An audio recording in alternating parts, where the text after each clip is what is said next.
special Q&herH tribe.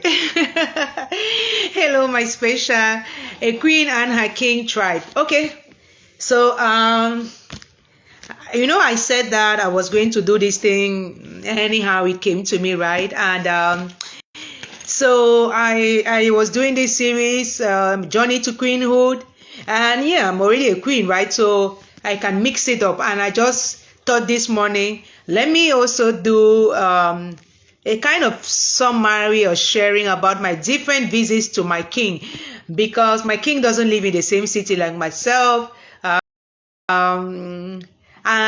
So we don't see each other often. We visit each other. I mean, he has visited me only once. He has visited me once. Let me not say only. I mean, that was huge. That was really appreciated. And I have visited him 4 times, right? So I'm starting today with visit number 4, which was the most recent visit, which finished yesterday. And I'm going to try to either catch up or step up or whatever. But I think that, although I might be visiting him again soon, but I will try to do the other parts before the week runs out, so that I'm good to go.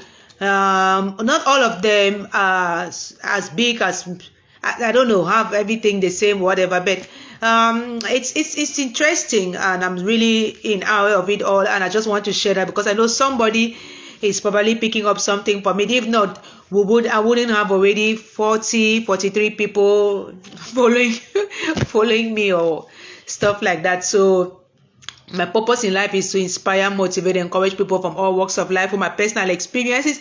So I don't hold back on sharing those personal experiences, all with the intention of inspiring and motivating and encouraging. And also mine is an interesting journey, because man is one that has seen me go through, like, meander the murking dating and relationship terrains until I wrote a book. God, I mean, I've earned it. I'm 43, so I can do anyhow. I can chill. I was watching a podcast this morning, and the host was saying I wore loafers, and he says after 40 you have earned the right to wear loafers. I think loafers should be bedroom slippers for them or something like that. Yeah, I'm that kind of a person. I keep it real, and I chill, and I do all of that, and I'm grateful to have a king who understands that is me, that is my purpose in life, this is my ministry. And so as long as I cover his face, he's good with whatever I'm putting out there and all of those things. Praise God, right? Because some people don't have that kind of supportive partners, and so you might meet somebody who dims your light, or you might meet somebody who shames you to do more to the point where you break. You might meet somebody who wants to control it all, your resource and all of those things. I mean, I'm just so blessed, and I'm like, Father God, thank you. So yes, every opportunity I have, I want to go and visit my king, because first of all, he lives in a rural kind of town called Muyuka in Cameroon. People from Cameroon will know. It's a place that has also been a bedrock of the ongoing crisis since 2016 in this country. If you want to go there and look for him and whatever, but I'm not sure you'll find him, because it's also a very low-key person. So as you see me out there like that is how he is indoors. So you might not. And I am very protective, so I'm not only covering because he doesn't want people to know him, but I'm also covering because I'm protecting him.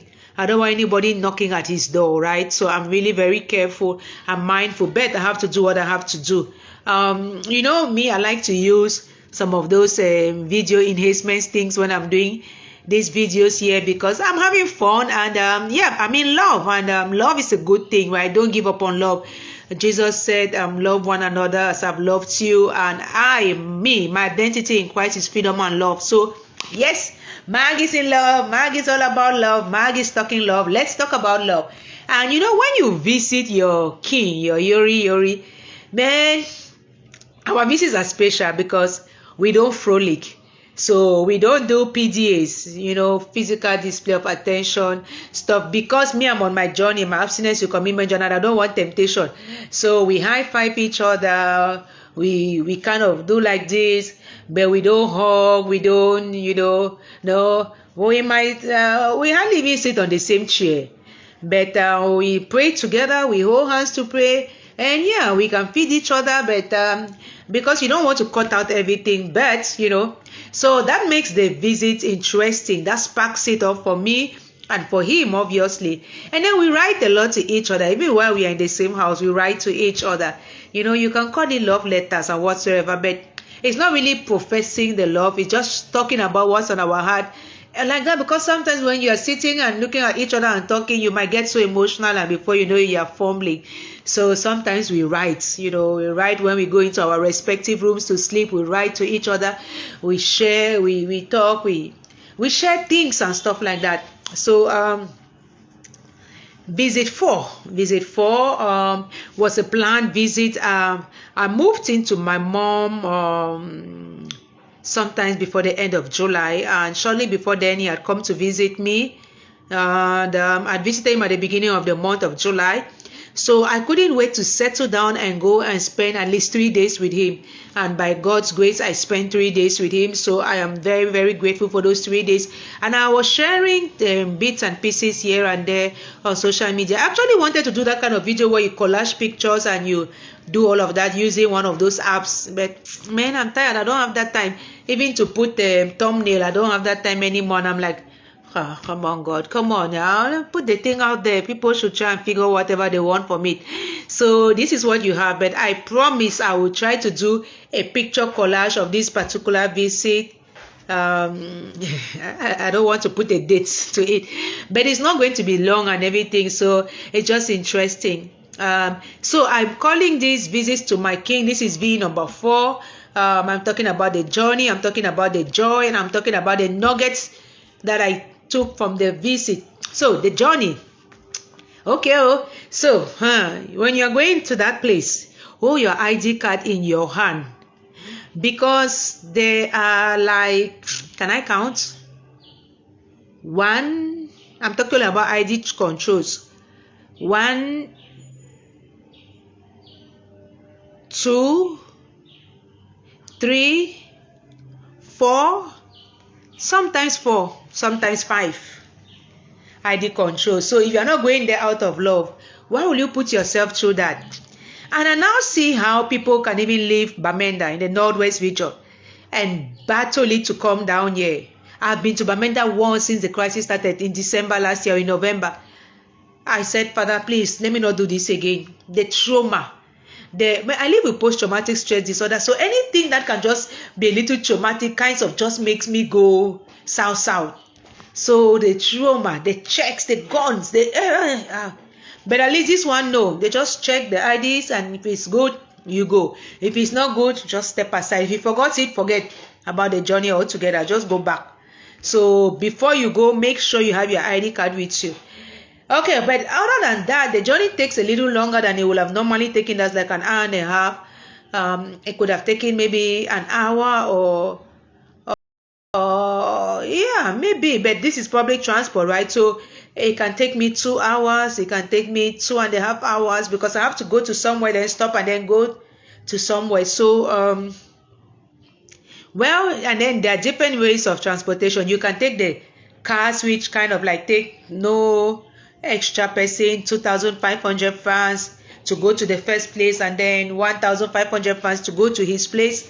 Or you can take the 2,000 francs to go to the first one, the 1,000 francs to go to his place. Or you can even take direct. Let me be honest, right? There's a bus that goes directly. I think for that one you pay maybe 2,000, but you will wait for hours for it to fill up, and then you will go. And I don't know, I've not taken that one before, so I don't know how many checks there are on the road, because it looks like there are different checks for different kinds of transport vehicles. I don't know. So what I do is, depending on my means or our means, right, I would take either the 2.5 and 1.5, that's 4K, or I would take the 2K and 1K, that's 3K.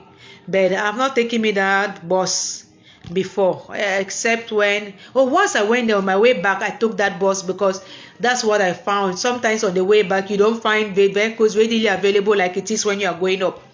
And it didn't take me so long. It was a Sunday afternoon. Yes, I was sleeping also, but I mean, when they want to check your ID card, if you are sleeping, they can throw water on your face. Or no, they will not throw water. Let me not tell a lie. They will get you up, and you have to show your ID card, or even go down and walk and get to the control and show your ID card. But man, love can make you do all kinds of things. That's the first thing I can say about that journey. I've never done that kind of journey before, and I didn't know I was going there for Easter so that I will have to make it my home. I didn't know. But that's how God works. His ways are not our ways and stuff like that. So the joy. Oh my goodness, I'm so excited when I'm going there. And we both are. And this particular visit, I couldn't wait to go, because I'm not going from my home where I was renting. I was going from here, and I had moved here and everything. There was so much to tell him. And one thing about his town is that they don't have a good coverage. So we can go for 1 day, 2 days without talking to each other because the network is not good.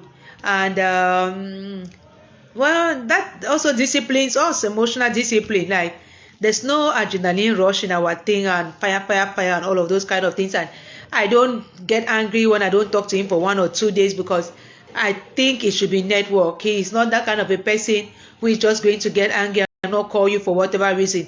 And he also understands when I don't. Either I'm so busy, I'm carried away, or I've just slept and stuff. It's relaxed.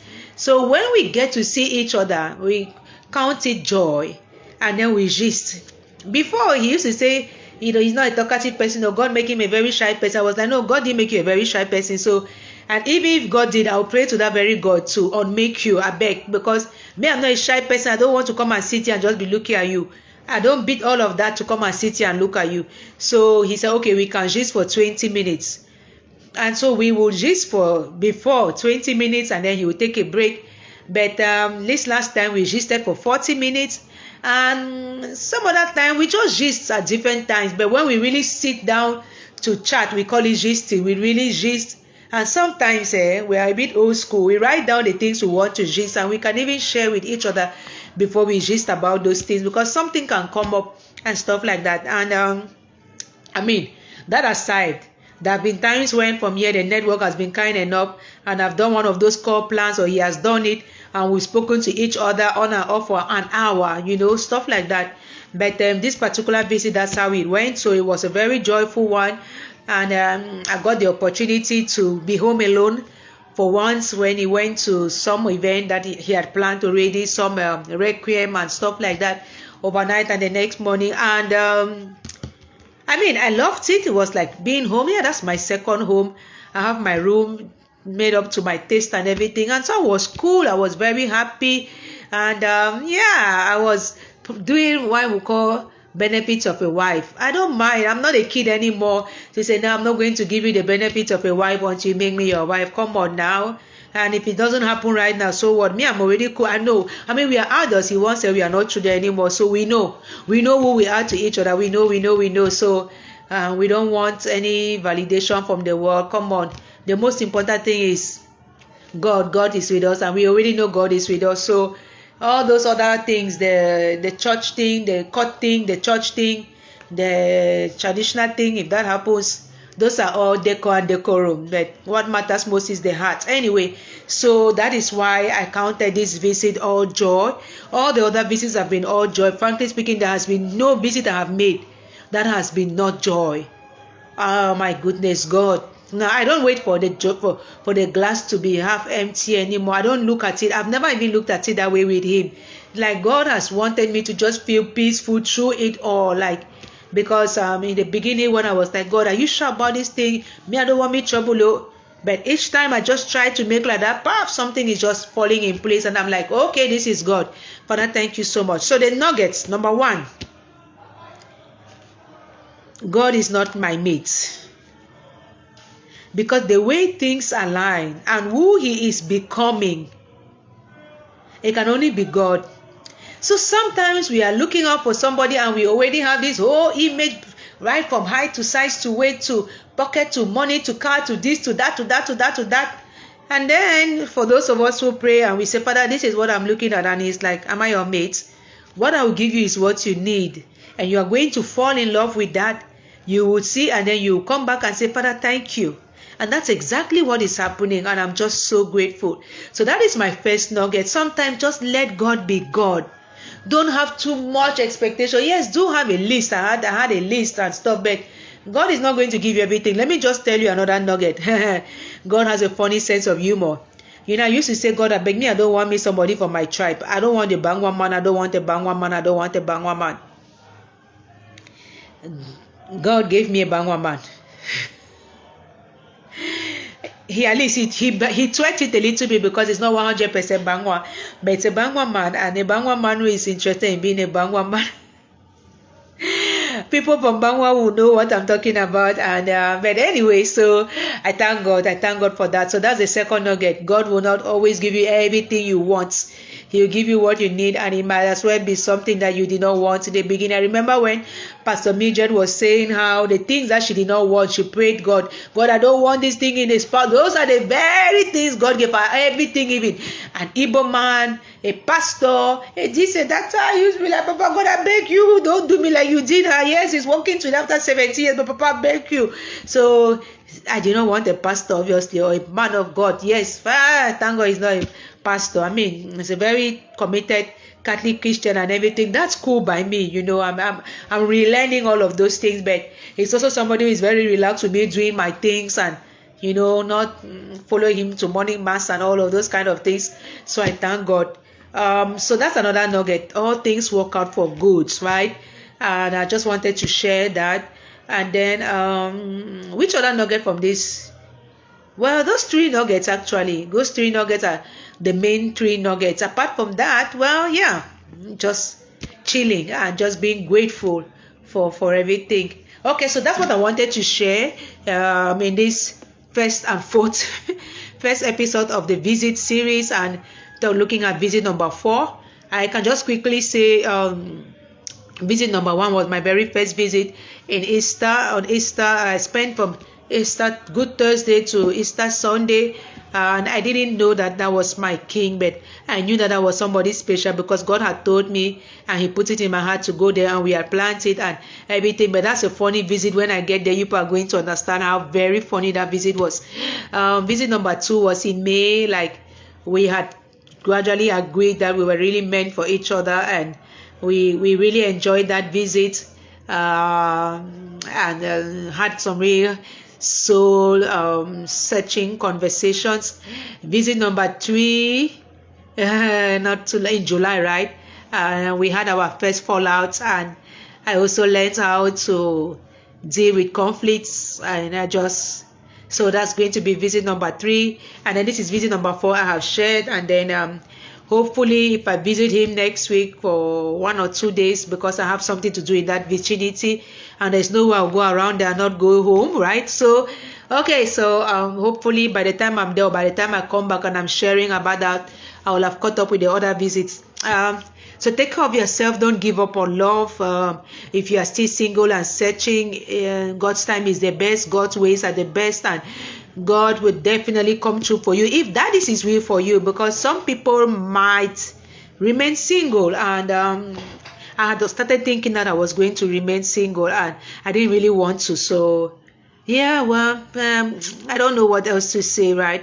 But please just take care of yourself. Do not give up on love, and do not give up on God. And God is still doing and saying something in your life, saying and doing something in your life, whatever your disposition is. And you have to first of all love yourself very much before you can love someone else. Because if I didn't think that I was worthy of getting to queenhood, I don't think that He's the one who would have made me a queen, or He would have been able to be a king in my eyes and do all of that. And I really appreciate Him, and I don't know if He watches these things here or not. We don't talk about the things I do online. He sometimes thinks I'm like all over the place and stuff. Just be doing your things, but He knows how much I esteem Him and respect and honor Him, and I'm grateful for Him. So blessed, and it's the same thing, right? So feel free to do that. Express your love the way you want, and all of those things. Do not let anybody hold you back, try to make you think, no, we do not have it, we have it, we don't have enough, and all of those things. Life is too short. Come on now. In just 1 week, I lost 3 people, and I have to bury another, to go for some other burial, and all of those things. And I'm like, please, avoid shenanigans as much as you can. Okay, take care, everybody. Well, God bless us all.